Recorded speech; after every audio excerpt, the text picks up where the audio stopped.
estudar aula online. Eu quero voltar à aula normal para voltar a ler e escrever. Desde que a pandemia começou, podemos dizer que a vontade da Alice é a mesma de centenas de crianças e pais do Brasil inteiro. Por medida de segurança, as aulas continuam suspensas ou funcionando de forma híbrida. Mas para a turminha do ensino infantil, aprender com as aulas à distância é bem mais difícil. A Érica, mãe da Alice, sabe bem disso. Como é que ela vai aprender a ler e escrever em uma aula remota? Não tem como. Essa responsabilidade acaba caindo sobre mim.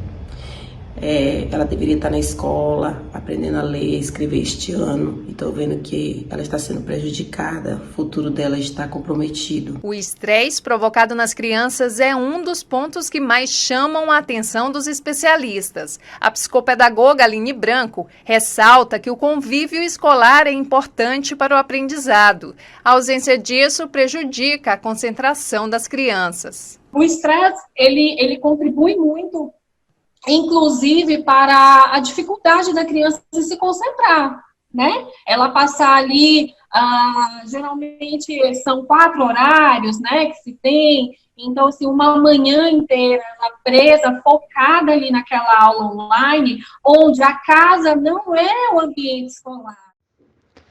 Ensinar não é transferir conhecimento, mas criar as possibilidades para a sua própria produção ou a sua construção. Paulo Freire, Pedagogia da Autonomia. Pensando nisso, para continuarmos nossa investigação, iremos trabalhar a perspectiva de professores e pais frente aos desafios do ensino remoto entre crianças de 1 a 5 anos de idade. Ao longo do trabalho, vamos abordar e relacionar alguns assuntos estudados nos componentes curriculares com a pesquisa realizada durante os próximos tópicos. Bom, inicialmente, podemos refletir se o ensino remoto atende e atendeu alguns aspectos da BNCC, que é promover e garantir o pleno desenvolvimento cognitivo, social e cultural dos estudantes, como também a concepção de criança como protagonista. Por falar em cultura, assim como a escrita foi se aperfeiçoando ao longo do tempo, através das aprendizagens de geração em geração, podemos perceber a importância do desenvolvimento social nas práticas educativas. Para investigar o andamento do ensino remoto, pelo olhar dos professores e pais de alunos da educação infantil, fizemos uma coleta de dados por meio de um questionário aplicado de forma consentida e anônima pelos participantes. Dos professores que responderam ao questionário, 81,3% são da rede privada e 18,8% da rede pública de ensino do Rio Grande do Norte. Os níveis que os professores participantes lecionam são 37,5% do nível 5, 31,3% do nível 4, 18,8% do nível 3 e 12,5% do nível 2, ou seja, os participantes são professores de crianças da faixa etária de 2 a 5 anos de idade.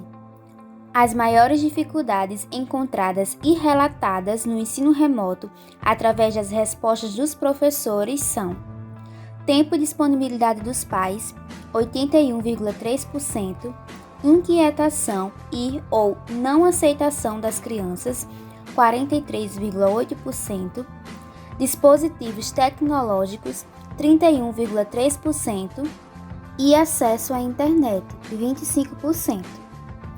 Em uma escala de 0 a 10, 50% dos professores avaliaram seu desempenho ao ensino remoto com nota 1.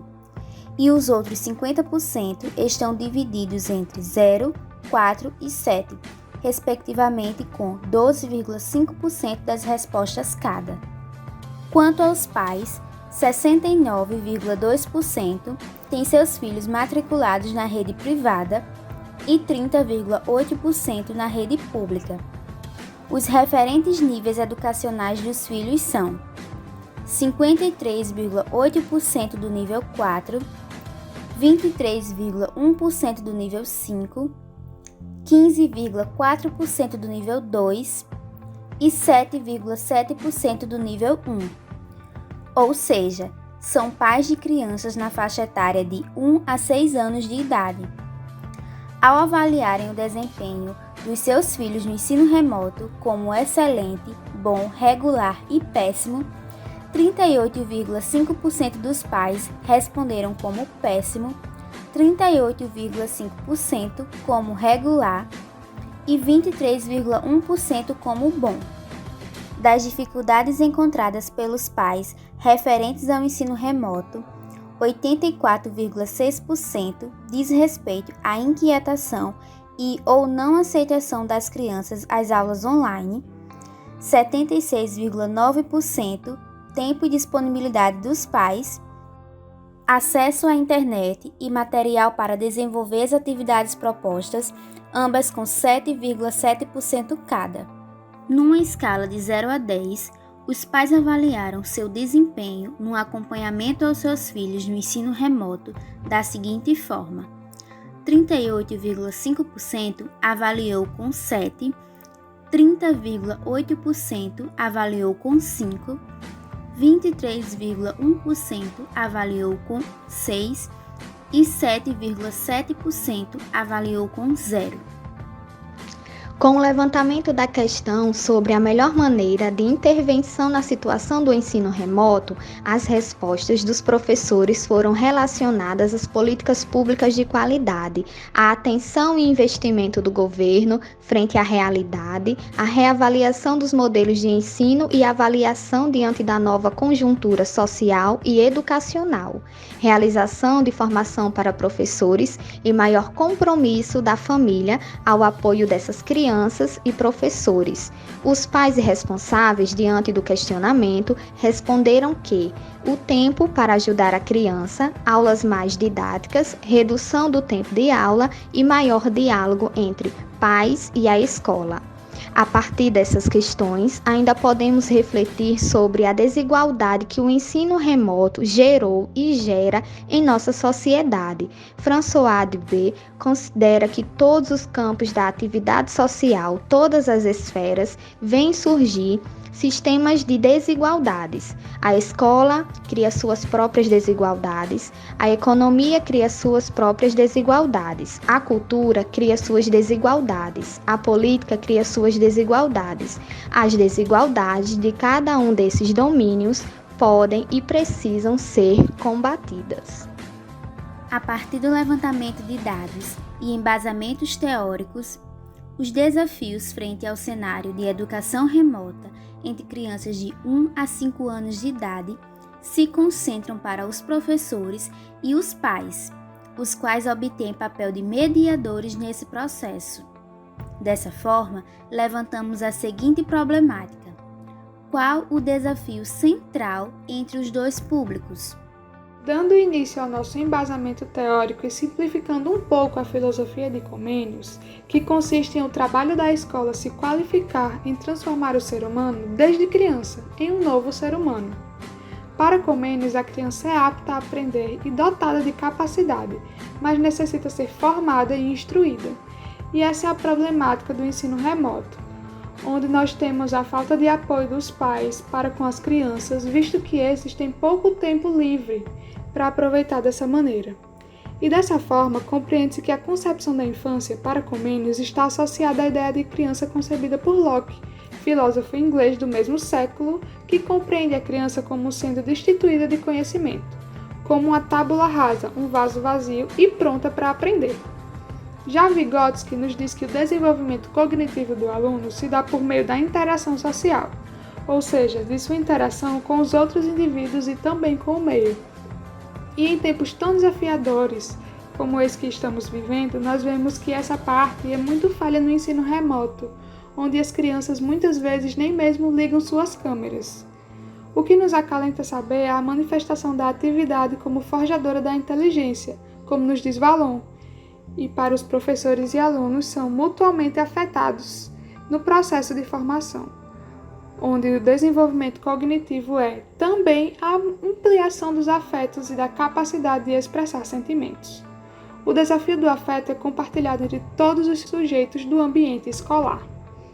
E o ensino remoto, mais uma vez, nos traz essa barreira, onde é muito difícil identificar o sentimento da criança por trás das telas.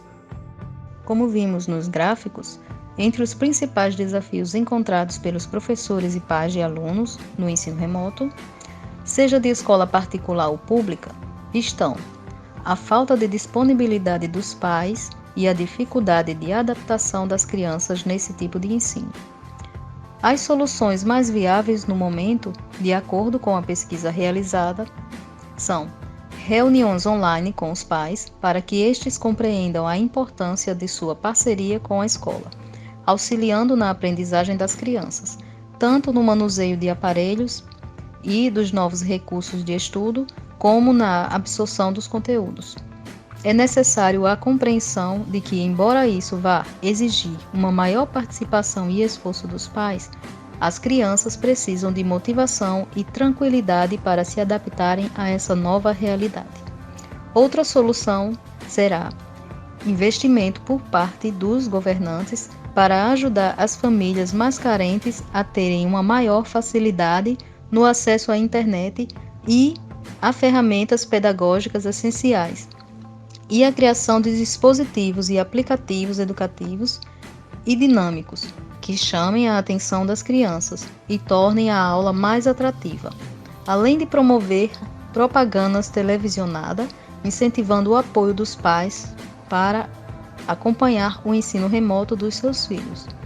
Já a escola, juntamente com os professores, poderiam elaborar aulas com menor duração para crianças pequenas, criar atividades de simples compreensão e horário mais flexível, levando em conta as dificuldades dos pais em ter tempo no horário estabelecido para a aula, devido a outras ocupações, como o trabalho, por exemplo.